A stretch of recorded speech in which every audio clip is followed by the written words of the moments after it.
Firaministan Sin ya jaddada buƙatar ingiza haɗe fasahar AI da ayyukan sarrafa hajojin masana'antu na zamani. Kuna tare ne da tashar CRI.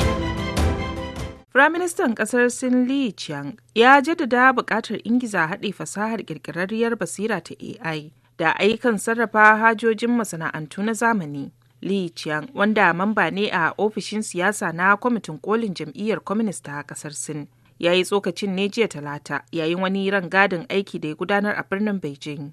A yayin ziyarar da ya kai wasu kamfanonin ayyukan kimiyya da fasaha, an yi masa ƙarin bayani game da ci gaban ƙirƙire-ƙirƙiren fasahohi da bunƙasar masana'antun da aka samu a fannin mutum-mutumin inji masu basira. Ya kuma ziyarci wuraren da ake aiwatar da sakamakon bincike da samar da ci gaban kamfanoni da hajojin da ake samarwa bisa hakan a fannoni daban-daban.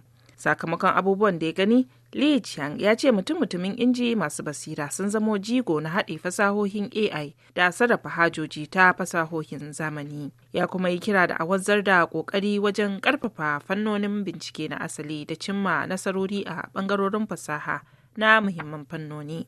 Kana a yi ƙoƙarin zaƙulo manyan dabaru na cin gajiyar fasahar mutum-mutumin inji masu basira.